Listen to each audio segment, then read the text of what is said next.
안녕하세요. 저는 지방에서 사는 30대 후반의 여성입니다. 여러분은 하루에 물을 몇 잔 마시나요? 저는 원래 물을 거의 마시지 않았는데 물을 적당히 마시면 건강에 좋다고 해서 하루에 8잔씩은 꼭 마시려고 해요. 그런데 이 물도 너무 과하게 마시면 몸에 좋지 않다고 합니다. 물을 너무 많이 마시면 몸속의 수분과 염분의 양이 균형을 잃어 오히려 탈수 증상이 생긴다고 해요. 그래서 아무리 물을 마시는 것이 좋다고 해도 적당량만 마셔야 건강해질 수 있습니다. 저는 우리의 삶도 마찬가지라고 생각해요. 좋다는 이유로 너무 과하거나 욕심을 내서 무언가를 하면 오히려 그르치는 경우가 종종 있는 것 같습니다. 지금부터 제가 들려드릴 이야기가 바로 욕심으로 인해 망해버린 내용인데요. 재미없는 사연일지도 모르겠지만 아는 동생의 이야기 듣는다 생각하시고 마음 편히 들어주시면 감사하겠습니다.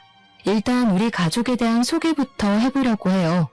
저의 부모님은 젊은 시절 시내에 있는 상가 한 채를 매입하셔서 상가 관리도 하시고 나물이나 감자, 고구마 등을 밭에서 키우셔서 판매도 하십니다.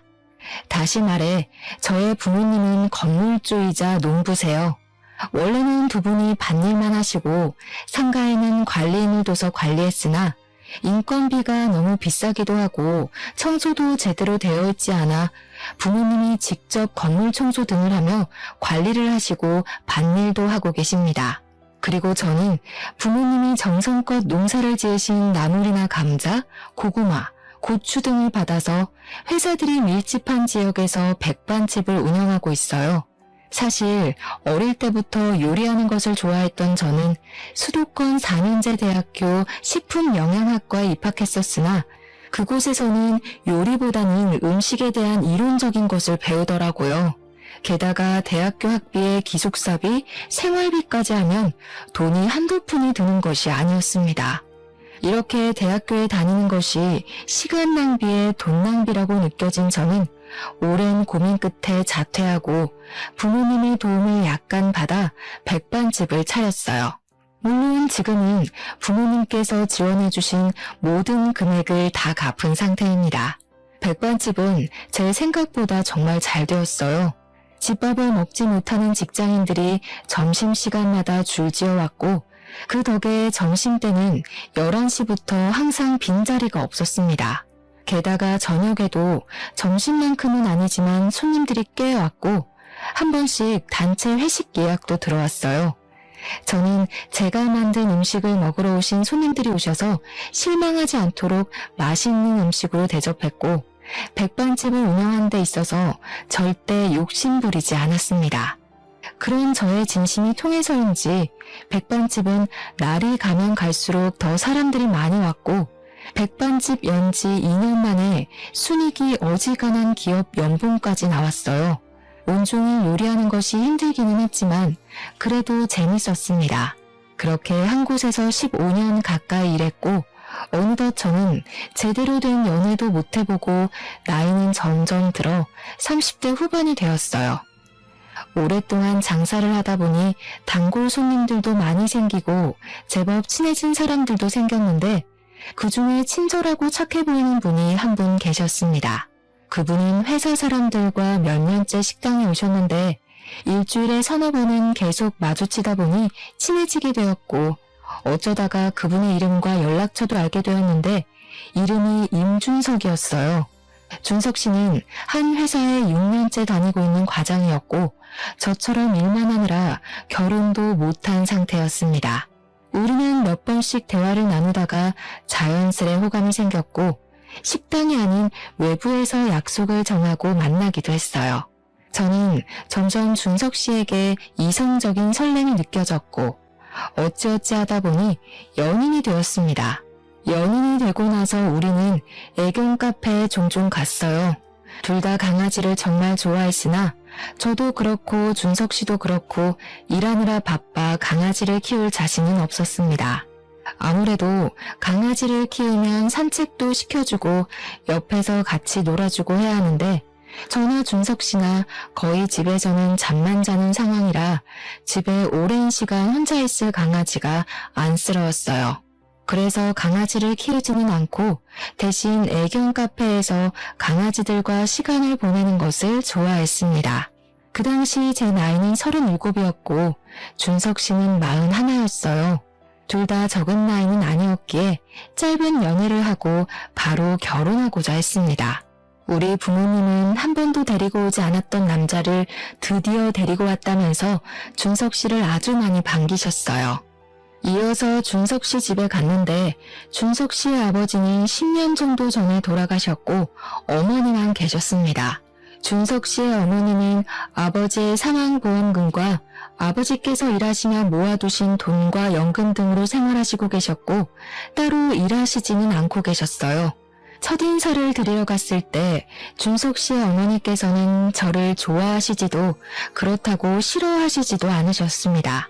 준석 씨가 엄마가 조금 낯가림이 심하시다고 해서 저는 그냥 그러려니 하고 말았어요. 그 뒤로 우리는 바로 결혼 준비를 했습니다. 결혼 준비를 하며 신혼집을 구하러 다녔는데 아무리 계산기를 두드려 봐도 우리의 예산으로 살만한 집이 없었어요. 여기가 지방이기는 하지만 그래도 집값이 생각보다 너무 비싸더라고요. 집을 구하지 못해 발을 동동거리고 있는데 친정 부모님이 집을 아직 구하지 못했으면 아버지 명의로 된 시내 아파트에서 일단 살라고 하셨습니다. 사실 우리 친정 부모님은 외곽에 주택이 하나 있고 시내에 집이 하나 있어요. 봄, 여름, 가을에는 밭일도 해야 해서 외곽 주택에서 주로 계시고 겨울에는 밭일이 없으니 시내 아파트에서 생활하셨거든요. 외곽에 계시면 생활이 불편하지 않겠냐고 했더니 외곽이라고 해도 시내까지 가는데 차 타고 10분이면 되고 아버지, 어머니 두 분 다 운전하셔서 크게 불편하지는 않다고 하셨습니다. 그렇게 친정 부모님의 도움으로 우리는 신혼집을 쉽게 구할 수 있었어요. 신혼집을 구한 후에는 모든 결혼 준비가 일사천리로 진행되었습니다. 결혼 준비를 하면서도 준석 씨의 어머니, 이제는 저의 예비 시어머니는 여전히 저를 그렇게 반기시지는 않았어요. 하루는 저녁 장사를 마치고 집에 가려는데 길에서 익숙한 뒷모습이 보였습니다. 자세히 보니 예비 시어머니였어요. 저는 반갑게 아는 척을 하려고 했는데 진지하게 누군가와 통화 중이시더라고요. 그날은 회식 예약이 있어서 늦게 끝났고 평일인데다가 지방이라서 밤에 사람이 그다지 많이 없었습니다. 그래서 예비 시어머니 통화 내용이 꽤 선명하게 들렸어요. 예비 시어머니는 아들이 이번에 결혼하기는 하는데 고졸 출신의 밥집 하는 여자를 데리고 와서 마음에 안 든다는 식으로 말씀하셨습니다. 준석이가 지금 나이가 40이 넘기도 했고 친정에서 아파트를 해줘서 일단 결혼을 시키기는 하는데 친정도 아파트 아니면 그냥 밭농사나 지으며 사는 것 같고 아무튼 너무 마음에 안 든다고 하시며 속상하다고 울먹이셨어요. 그 소리를 들으니 저는 어안이 벙벙했습니다. 솔직히 저는 예비 시어머니에게 부모님이 건물을 갖고 계신 것을 말씀드리고 싶었지만 친정 부모님은 건물을 갖고 있다는 사실을 알리는 것을 굉장히 쑥스러워 하셨어요. 부끄러울 일은 아니지만 그냥 돈 자랑하는 것 같아서 말하기 싫다고 하셨거든요. 부모님이 그렇게 확고하시고 그 건물이 제 건물도 아닌데 제가 함부로 떠드는 건 아닌 것 같아서 굳이 예비 남편과 예비 시어머니에게 이야기하지 않고 있었습니다. 예비 시어머니가 우리 집에 대해 잘못 생각을 하고 계신 것 같았지만 그래도 예비 시어머니가 걱정하시는 것만큼 우리 집이 못 사는 것은 아니기에 같이 살아가면서 오해를 풀어드려야겠다고 생각했어요. 무엇보다 제가 오랜 시간 밥집을 하면서 좋은 손님도 많이 봤지만 별의별 무례한 손님들도 다 만나봤기에 사람을 대하는 것만큼은 나름대로 자신 있었습니다. 그래서 예비 시어머니 마음은 결혼 후 차차 돌려야겠다고 했어요. 그 뒤로 우리는 별 문제 없이 결혼식을 올리고 진짜 부부가 되었습니다. 결혼 후 한 달 정도 지났을까요?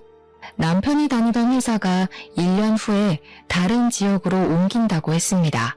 그런데 그 지역은 태어나서 한 번도 가보지 않았던 곳이었어요. 남편은 그동안 회사에 다니면서 스트레스를 정말 많이 받고 있었기에 굳이 그 지역으로 이사하면서까지 회사에 다니고 싶지 않다고 했습니다.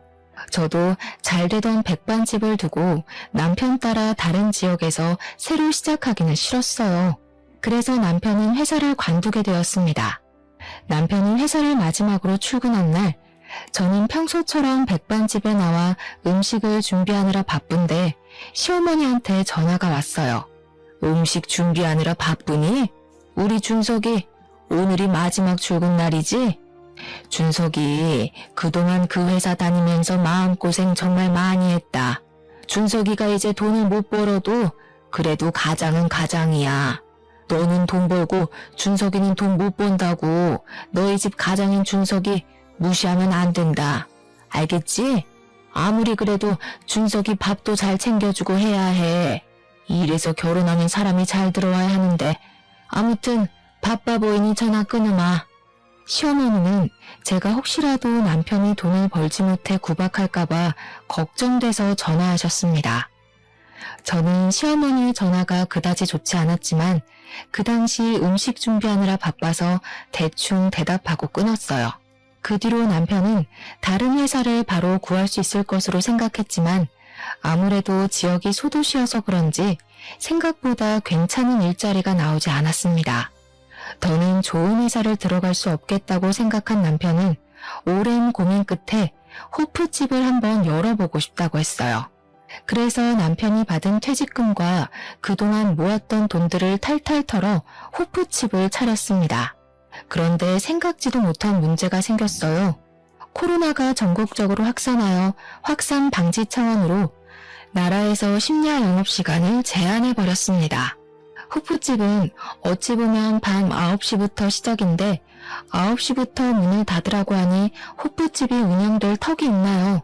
결국 1년 뒤에 큰맘 먹고 열었던 호프집이 망해버렸습니다.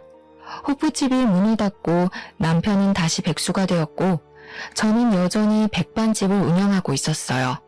하루는 주말에 집에서 쉬고 있는데 시어머니가 다짜고짜 집에 찾아왔습니다. 에이, 이 집에 멍청한 년 들어와서 제대로 되는 일이 없어. 이제 우리 아들 어찌할 거니? 갑자기 오셔서 그게 무슨 소리세요? 내가 답답해서 그런다. 우리 준석이 너랑 결혼하기 전에는 이 지역에 흔치 않은 수도권 대학 졸업자였어. 게다가 좋은 기업 다니며 적지 않은 월급 받으며 잘 살았는데 고졸의 밥집 하는 너 만난 이후로 제대로 되는 것이 없어. 에휴, 잘 다니던 회사가 갑자기 다른 지역으로 이사를 하질 않나. 호프집도 쫄딱 망해버리지 않나. 내가 요새 니들 생각하면 걱정돼서 잠이 안 와, 잠이. 엄마, 그런 이야기 하지 마. 니네 백반집에서 열심히 일하고 있는데 그런 이야기하면 어떡해. 제가 고졸에 백반집 하는 것 맞기는 하는데요. 그런다고 제가 어머니한테 이런 소리 들을 이유는 없다고 생각해요. 말씀이 너무 심하신 것 같아요. 시어머니는 집에 오자마자 저에게 결혼시킨 것을 후회한다는 식으로 말씀하셨습니다. 시어머니가 걱정되는 것은 이해하지만 솔직히 답답하기는 제가 더 답답했어요. 코로나로 인해 회사들도 단축근무 또는 재택근무로 많이 전환되기도 하고 점심시간에 식당 이용하기보다는 도시락을 많이 먹으면서 백반집의 매출도 점점 줄었습니다. 저는 배달을 하거나 포장을 하지도 않았기에 코로나로 인한 타격이 꽤 컸어요. 남편은 일을 도무지 못 구하고 있었고 제가 백반집에서 번 돈으로만 생활하려니 힘들어 죽겠는데 시어머니까지 와서 제가 멍청해서 이렇게 되었다는 소리를 들으니 너무 속상해서 눈물이 다 났습니다. 시어머니는 제가 갑자기 울자 당황해하면서 나가버렸고 남편은 그런 저를 위로해 주었어요. 어머니한테 다시는 이런 말 듣지 않게 하겠다고 하고 자신도 얼른 일을 구해보겠다고 했습니다. 그 뒤로도 여전히 장사는 힘들었어요. 하루는 가게 앞에 앉아 한숨 쉬고 있는데 친정 부모님이 오셨습니다. 시내에 볼 일 있어서 왔다가 잠깐 들렸는데 왜 이리 얼굴이 상했냐고 하셨어요. 저는 엄마에게 남편은 회사를 못 구하고 백반집 매출도 안 나와서 너무 힘들다고 했습니다. 그리고 시어머니가 아직도 저를 그다지 좋게 생각하지 않는다고 말하고 싶었지만 부모님이 속상해 하실까봐 말하지 않았어요. 부모님은 저의 이야기를 듣더니 그동안 힘들었을 텐데 왜 내색하지 않았느냐고 하셨습니다. 그러면서 그렇게 전 힘들면 일단 지금 사는 집 명의를 제 명의로 바꿔주시겠다고 했어요. 나중에 혹시 더 힘든 일이 생기거나 하면 그때 그 집을 팔던가 해서 자금을 마련하라고 했습니다. 그리고 이거는 일단 혹시 모르니 시댁이나 남편에게 굳이 말하지 말고 여전히 명의는 부모님 명의인 것처럼 하라고 했어요. 제가 굳이 왜 그래야 하냐고 했더니 여자도 뭔가 비빌 언덕이 있어야 한다며 일단 제 명의로 하되 남편에게는 비밀로 하라고 했습니다. 그렇게 저는 부모님의 말씀대로 집을 제 명의로 몰래 바꾸었어요. 남편은 그 뒤로 열심히 일을 구해보려고 했지만 코로나 시국이라 회사에 다시 들어가기 힘든 상황이었습니다. 저는 더는 가게 장사만으로는 안 될 것 같다는 생각에 배달을 시켰어요. 회사에 도시락 배달을 하니 조금씩 주문이 들어오기는 했지만 배달료가 너무 비쌌습니다. 그래서 남편에게 당장은 일하지 않으니 점심시간만이라도 배달을 도와달라니까 대졸 출신인 내가 어떻게 배달을 하러 다니냐며 싫다고 했어요. 그러면서 자신에게 기가 막힌 사업 아이템이 있다고 하며 저에게 한번 들어보라고 했습니다. 사실 이 동네에 강아지를 키우는 사람들이 많은데 강아지들이 마땅히 놀만한 곳은 없었어요. 요새는 목줄도 의무화되고 큰 개들은 입마개도 꼭 해야 하며 개물림 사고가 잦다 보니 애견인들이 마음 놓고 다닐 곳이 생각보다 없었거든요. 그래서 남편은 애견 유치원을 열고 싶다고 했습니다. 주변에 강아지를 키우는 지인들에게 물어보니 애견 유치원이 하나쯤 있었으면 좋겠다고 했다면서 한번 열어보자고 했어요. 나쁜 생각은 아니었지만 이미 호프집으로 망한 터라 저는 또 망할까봐 걱정되었습니다. 그러던 어느 날 친정엄마에게 전화가 왔어요. 남편은 요새 회사 구하고 있냐길래 사실 지금 애견 유치원을 창업하고 싶다 해서 일을 도와줘야 할지 말아야 할지 고민이 된다고 했습니다. 친정엄마는 처음에 아버지가 상가 매입한다고 하셨을 때 엄청 말렸는데 지금은 결국 잘 되고 있지 않냐며 한번 남편 믿어보라고 했어요. 그리고 친정엄마 지인분들도 이 근처에 강아지들이 놀만한 곳이 없다고 이야기했다며 애견 유치원 하나쯤 생기면 잘 될 것 같다고 하셨습니다.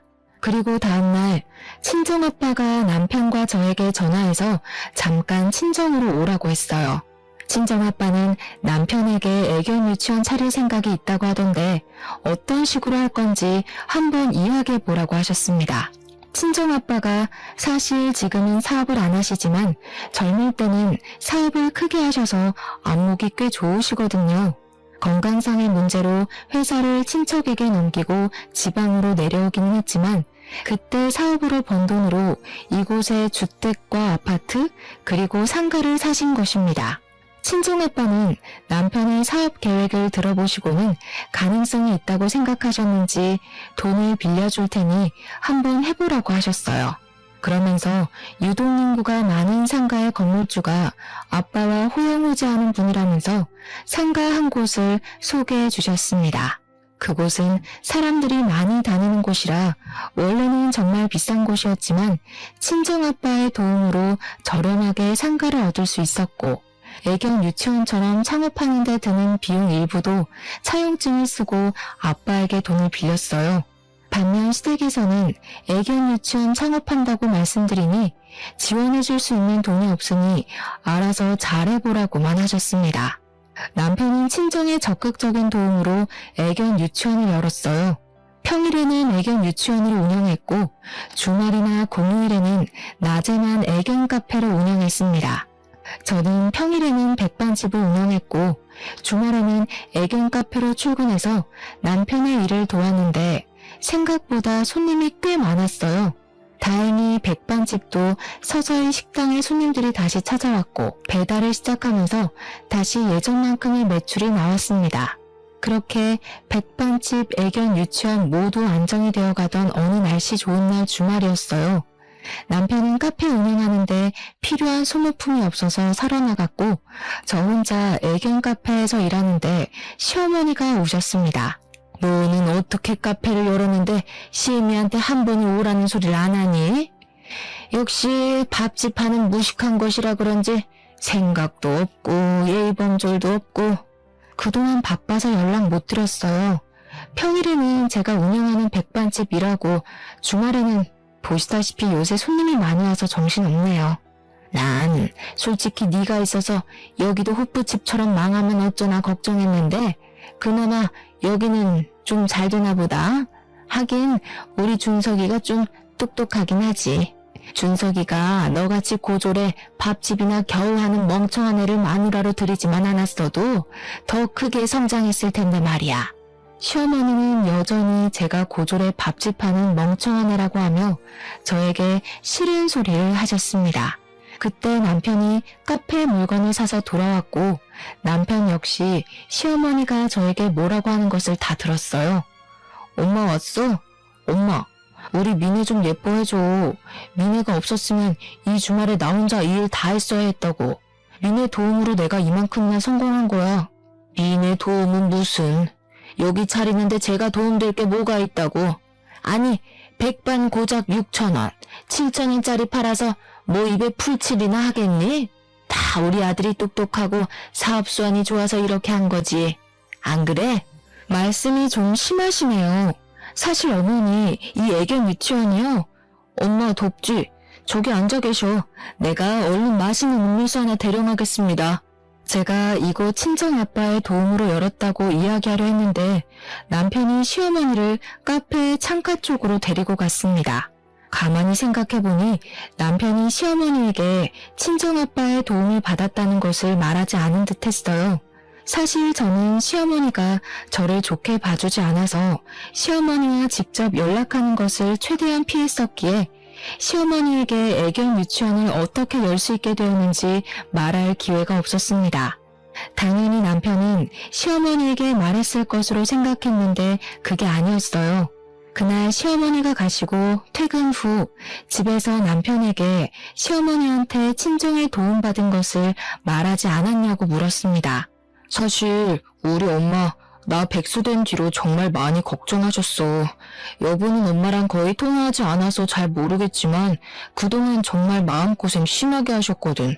그때마다 내가 일하며 모아둔 돈 많이 있다고 해서 엄마는 그런 줄로만 알고 계시는데 내가 장인어른의 도움을 받아서 애견 유치원 열었다고 하면 너무 미안해하시고 돈이 그렇게 없나 걱정하실까봐 일부러 말씀 안 드린 거야. 여보가 기분이 나빴다면 미안한데 조금만 우리 엄마 이해해주라. 엄마가 아버지 돌아가신 후로 정말 예민해지시고 걱정도 많아지셔서 말이야. 그래서 자꾸 여보한테 말도 심하게 하시는 것 같기도 하고 내가 중간에서 더 잘할게. 남편이 이렇게 이야기하는데 제가 더는 할 말이 없었습니다. 저는 남편에게 아빠의 도움을 받았던 것은 굳이 말씀 안 드려도 되지만 시어머니가 저에게 막말은 못하게 중간에서 잘 막아달라고 했어요. 그 뒤로 남편의 애견 유치원은 잘 되었습니다. 원래는 남편 혼자 운영했지만 아르바이트생도 2명이나 두었어요. 아르바이트생을 둔 뒤로도 매출이 쭉쭉 올랐고 백반집 매출과 남편의 애견 유치원 매출을 합치면 적지 않은 돈을 벌었습니다. 사업에 재미를 본 남편은 이어서 애견 유치원을 체인점으로 내고 싶다고 했어요. 저는 사실 체인점은 아니라는 생각이 들었습니다. 음식점도 하나만 있을 때는 잘 되다가도 2호점, 3호점이 생기면 맛이 변하고 손님도 뚝 끊기는 경우가 허다하잖아요. 물론 애견 유치원은 음식점은 아니라 다를 수도 있으나 저는 지금의 애견 유치원 하나만으로도 앞으로 우리가 먹고 사는데 지장이 없다고 생각했습니다. 또한 남편만 일하는 게 아니라 저도 백반집을 운영하고 있잖아요. 솔직히 남편도 힘들겠지만 저도 평일에는 백반집, 주말에는 애견 카페 운영하느라 너무 피곤하고 힘들었습니다. 그런데 2호점, 3호점까지 내면 아르바이트생들을 더 고용한다고 해도 분명히 힘들 것이 아니겠어요? 그래서 저는 체인점을 내고 싶다는 남편을 말렸습니다. 하지만 남편은 끝까지 체인점을 내자고 했고 상가 자리를 알아보러 이 사람 저 사람들을 만나러 다녔어요. 그러던 어느 날이었습니다. 백반집에 필요한 재료를 사러 마트에 다녀오는 길이었어요. 마트에서 장보고 주차장에 갔는데 고급 외제차 한 대가 있었습니다. 근데 그 차에서 시어머니가 운전해서 내리는 거예요. 저는 시어머니한테 가서 인사를 한 뒤 차가 언제 바뀌었냐고 물었습니다. 시어머니는 저를 이해 못하겠다는 표정으로 이번에 아들이 뽑아줬는데 못 들었냐고 했어요. 저는 남편한테 들은 적 없다고 했습니다. 그래? 우리 준석이가 얼마나 너 눈치를 보고 살면 이런 것도 말 안 하겠니? 너 괜히 집에 가서 우리 준석이한테 뭐라고 하지 마라. 알겠니? 시어머니는 빨리 가야 한다며 후다닥 가버렸고 저는 남편이 도대체 어디서 돈이 나서 저렇게 비싼 차를 샀는지 궁금했습니다. 그러다가 얼마 전 적금이 만기되었다는 것이 떠올랐고 혹시 그 적금 부었던 돈으로 산 것이 아닐까 하는 생각이 들었어요. 사실 우리는 각자 번 돈의 70%는 공동생활비 겸 부부생활비로 쓰고 30%만 개인의 용돈으로 사용했어요. 그래서 그 70% 안에서 같이 적금을 했는데 사실 남편이 거의 백수였다가 이제야 수입이 생긴 것이기 때문에 거의 제 돈이었어요. 그리고 돈 관리는 남편이 했는데 그 이유가 원래 처음에는 제가 돈 관리를 했으나 백반집 일로 바쁘고 원래 성격이 그다지 꼼꼼하지는 못해서 공과금 납부 기한을 몇 번 놓쳤었거든요. 그래서 저보다는 더 꼼꼼한 남편이 통장 관리를 했습니다. 저는 그날 퇴근 후 집에 와서 남편에게 적금 받은 돈 어떻게 했냐고 물었어요. 남편이 적금 받은 돈이 하나도 없다며 얼버무리길래 다 어디에 갔냐고 물으니 제 예상대로 적금 만기된 돈에 우리 생활비 조금 보태서 시어머니 외제차를 샀더라고요. 자동차가 한두 푼도 아니고 큰 돈이 들어가는데 당연히 이야기해야 하는 것 아닌가요? 게다가 거의 제 돈이 들어간 적금 통장으로 샀다니 너무 어이가 없었습니다. 그게 말이 돼? 아니 어떻게 그 돈으로 어머니 차를 바꿀 수가 있어? 그래, 100번 양보해서 어머니 차 바꿔드릴 수도 있어. 하지만 자동차가 한두 푼도 아닌데 당연히 사기 전에 진작 말을 해야 했던 거 아니야? 나중에 말하려고 했어. 그런데 네가 백반집 일에 애견 카페에 바빠 보여서 말을 못한 것뿐이야. 그리고 내가 뭐 유흥비로 그 돈을 쓴 것도 아닌데 이게 이렇게까지 화낼 일이야? 뭐? 야, 그 적금 거의 다 내 돈으로 채운 거야. 너 회사 관두고 수입 없을 때 내가 꼬박꼬박 적금 부은 거라고. 엄밀히 말하면 그 통장의 90%는 내가 번 돈인데 그 돈을 사용하는데 이렇게 네 맘대로 쓰면 되냐? 네가 돈 더 많이 벌었다고 유세했더니 우리 엄마한테 돈 좀 쓰는 게 그렇게 아까워? 엄마 차가 하도 낡고 고장나서 하나 뽑아드렸다. 이게 그렇게 욕먹을 일이야? 어머니가 필요하시면 돈 좀 쓸 수 있어. 그런데 이렇게나 큰 돈이 나갔으면 당연히 함께 상의해야 하는 거 아니야? 네가 이렇게까지 효자일 줄 몰랐네. 남자들은 결혼하면 다 효자 된다더니 그 말이 딱 맞네. 아주 딱 맞아. 지금 비꼬니? 난 도대체 네가 왜 이렇게 화내는지 모르겠어. 나 바람 좀 쐬고 올게. 남편은 저와 대화를 나누다가 집을 나가버렸고 그날 밤 남편은 집에 들어오지 않았습니다. 다음날 남편은 집에 들어왔지만 우리는 그 뒤로 며칠 동안 말을 하지 않았어요. 그러다가 주말이 되었고 저는 당연히 애견 카페에도 가지 않았습니다.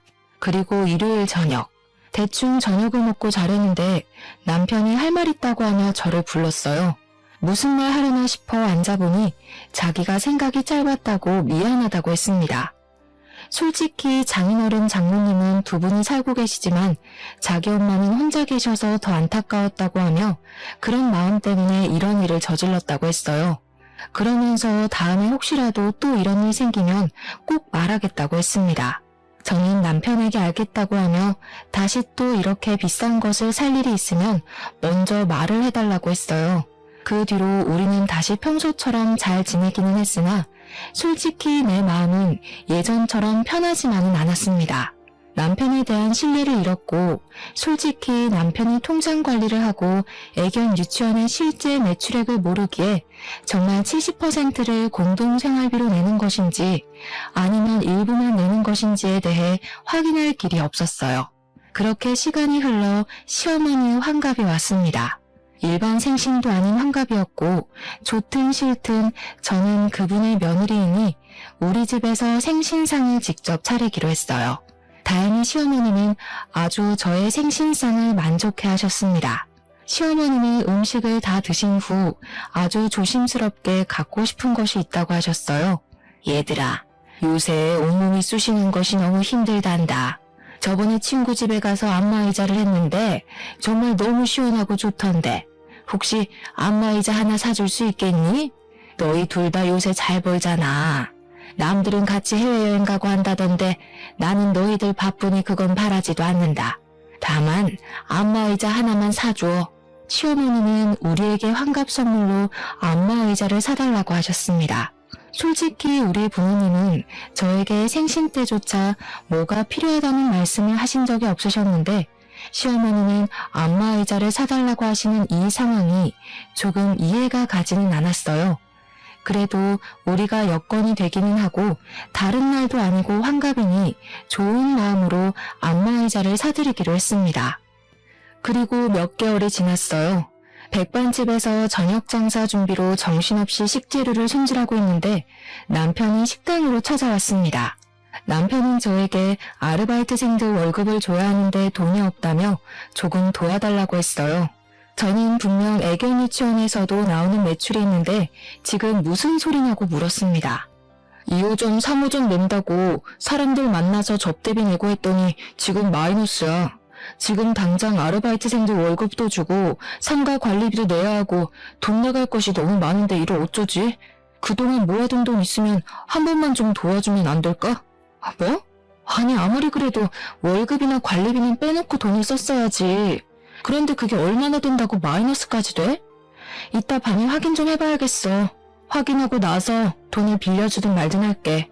남편은 제 앞에서 돈이 없다고 울상이었습니다. 그날 밤 퇴근 후 집에 가서 남편과 함께 통장을 확인해보니 남편은 꾸준히 시어머니한테 용돈을 보내고 있었어요. 게다가 체인점을 오픈한다고 사람들을 만나서 모든 밥값을 다 남편이 내고 있었습니다. 저는 남편에게 네 사업 유지하는데 메꿔줄 돈 없다고 했고 남편은 그럼 친정에서 빌려서라도 돈 좀 구해달라고 했어요. 당당하게 돈을 요구하는 남편의 태도에 기가 막혀서 저는 절대 돈을 안 줄 것이라고 단호히 거절했습니다. 사실 아빠는 그동안 밭농사로 재배한 나물들이나 고구마, 감자 같은 것들을 파셔서 돈을 모아오셨는데 이번에 아빠 명의의 밭을 하나 팔아서 그동안 모으신 돈과 합쳐서 건물 하나를 더 사셨어요. 그 건물이 바로 남편이 운영하는 애견 유치원 건물이었고 아빠는 사위가 애견 유치원을 하고 있으니 월세를 엄청 싸게 주려고 했습니다. 솔직히 아빠가 애견 유치원 열 때도 많이 도와주셨고 이번에도 월세를 확 깎아주신다고 하는데 저도 염치가 있지 어떻게 아빠한테 더 돈을 달라고 합니까?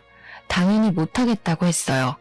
그랬더니 남편은 그럼 이 집 팔고 시댁에 들어가자고 하길래 지금 무슨 말을 하느냐고 했습니다. 저번에 너네 부모님이랑 너랑 백반집에서 이야기하는 거 다 들었어.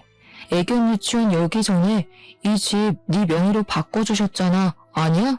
그러면서 나한테는 말 한마디 안 하고 내가 우리 엄마 차 바꿔주니까 그거 가지고 생 난리냐? 솔직히 엄밀히 따지면 너도 날 속인 거 아니야? 내가 속인 거 다 용서해 줄 테니까 이 집 팔아서 그 돈으로 급한 불 해결하고 체인점도 만들자. 그렇게 할 수 있지?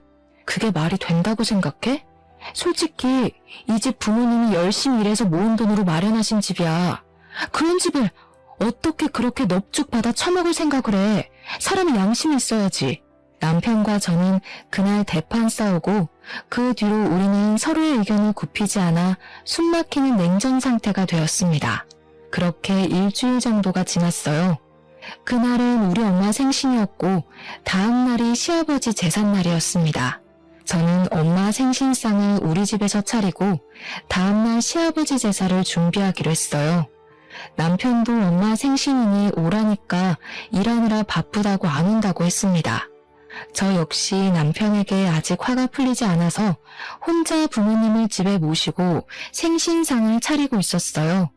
한창 정신없이 준비하는데 누가 집 대문을 열어 나가보니 남편과 시어머니가 있었습니다. 준석이가 말해줘서 알았다.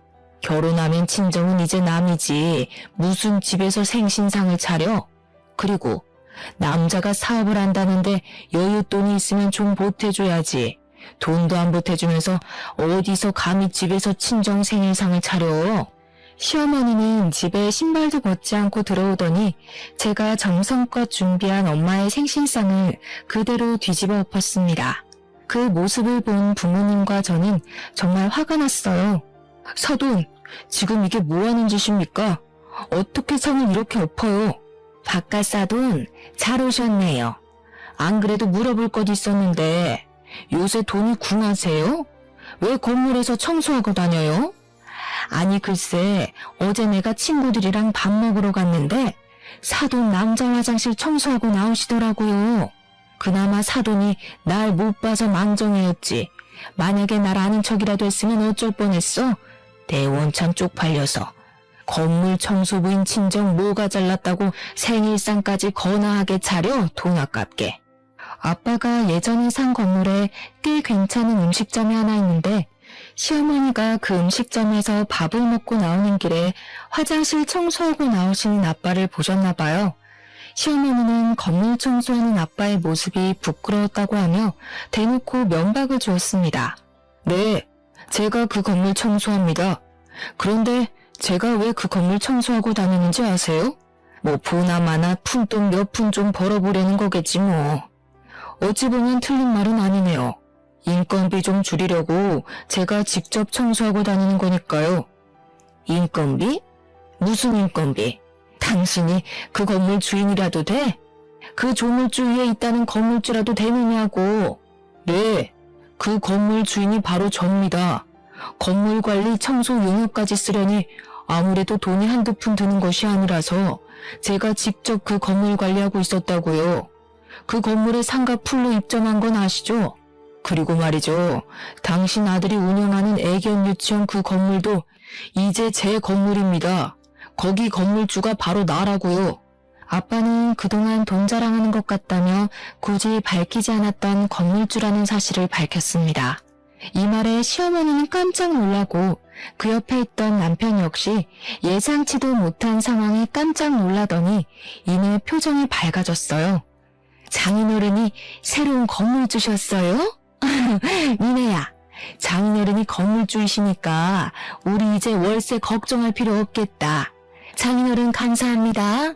나한테 뭐가 감사하다는 건가? 너네 엄마가 여자가 결혼하면 친정은 남이라고 하지 않았나? 즉 우리는 남남인 사이이니 내가 자네의 월세를 깎아줄 필요도 전혀 없겠지. 안 그런가? 아니, 아까 그 말은 그런 뜻이 아니고 말이 그렇다는 거죠, 말이. 그만큼 여자는 시댁에 잘해야 한다 이 뜻이지 무슨 말을 또 그렇게 고지고대로 해석하고 있어요. 그럼 그게 뭔 뜻인데요? 호의가 계속되면 권리인 줄 안다더니 그 애견 유치원 한다고 내가 지원해준 돈이 얼만데 지금 뭐 어디서 큰 소리야? 큰 소리 칠 사람이 누군데? 임서방, 자네 애견 유치원 처음 열 때 내가 준 돈 다시 다 뱉어내게. 우리는 남이니 나는 그 돈 다시 받아야겠네. 그리고 원래 자네 애견 유치원 월세는 깎아주려고 했는데 자네 엄마 말대로 친정은 남이니까 굳이 그럴 필요도 없겠어. 월세는 그대로 유지하고 처음에 지원해준 돈 다시 다 뱉어내. 한 푼도 빠짐없이 말이야. 아빠의 말에 남편과 시어머니는 열심히 머리를 굴리더니 아무리 생각해도 자신들이 불리한 조건이라는 것을 깨달았는지 말이 헛나왔다며 좋은 날 괜히 역정내지 말고 한 번만 봐달라고 했습니다. 그러나 이미 이전부터 화가 난 아빠는 매우 단호히 거절했어요. 아빠가 많이 단호하시네. 그리고 나도 할 말 있는데 솔직히 그동안 정말 참고 살았는데 버nin 족족 시댁에다가 다 갖다 바치는 너랑은 도무지 못 살겠다. 우리도 여기서 갈라서자. 나는 일단 우리 엄마 생일 파티하러 친정 갔다가 일주일 뒤에 올 테니까 이 집에 있는 네 짐들 다 정리해놔. 일주일 후에도 짐들 정리 안 돼 있으면 다 버려버린다. 여기 이 집 내 명의인 거 알지? 참, 그리고 저기 부엌도 좀 정리하고. 저는 일주일의 기한을 주고 짐 다 빼라고 하고 이혼하자고 했습니다. 그리고 일주일 뒤 저는 이혼 서류를 들고 다시 집에 갔어요. 남편은 집에 없었고 남편의 짐이 다 아직 집에 있길래 직접 캐리어에 넣어서 시댁에다가 이혼 서류와 함께 퀵으로 보내버렸습니다. 이걸 본 시어머니가 저에게 전화했어요. 세아가, 그동안 내가 너한테 고졸에 밥집 한다고 무시해서 속상했지? 미안해. 네가 너무 잘 나가서 혹시라도 우리 아들이 기죽어서 살까봐 그랬던 거야. 나 사실 네가 정말 너무 대단하다고 느꼈다. 그러니까 대단한 우리 며느님이 바깥사돈 설득 좀 시켜줘봐. 바깥사돈이 월세도 기존보다 2배로 올려버리고 애견 유치원 열 때 빌려준 돈을 다 뱉어내라는데 우리가 그 돈을 어떻게 구하니? 그러든 말든 제가 알 바 아니죠. 저와 남편 이제는 이혼할 건데요. 아무튼 길게 통화할 것도 없고 이혼 서류 작성해서 법원 앞에서 보자고 전해주세요. 전화 끊습니다. 시어머니와 전화를 끊고 나니 남편이 집으로 왔습니다. 남편은 저에게 어떻게 이혼 서류까지 내밀 수가 있냐고 화를 내며 따져댔어요. 돈 버는 족족 나 몰래 시댁에다가 다 갖다 바치고 그 돈 모자라 너네 엄마는 우리 부모님한테 막말까지 했어. 게다가 그동안 네가 생활비를 제대로 내기라도 했니? 알아보니까 이런 것도 다 이혼 사유더라. 만약에 이혼 소송이라도 가면 너는 유책 배우자가 돼서 위자료까지 내야 하는데 감당할 수 있겠어? 나는 너랑은 절대 다시 합칠 생각 없으니까 머리 잘 굴려서 생각해봐. 뭐가 더 좋을지. 남편은 한동안 아무 말도 하지 못하더니 결국 시댁으로 갔습니다. 그리고 며칠 뒤 우리는 법원에 이혼 서류를 제출하고 숙려 기간 후 이혼하게 되었어요. 그 후 전 남편은 아빠의 독촉에 시댁집과 애견 유치원을 팔고 아빠가 주셨던 돈을 다 다시 돌려주었습니다.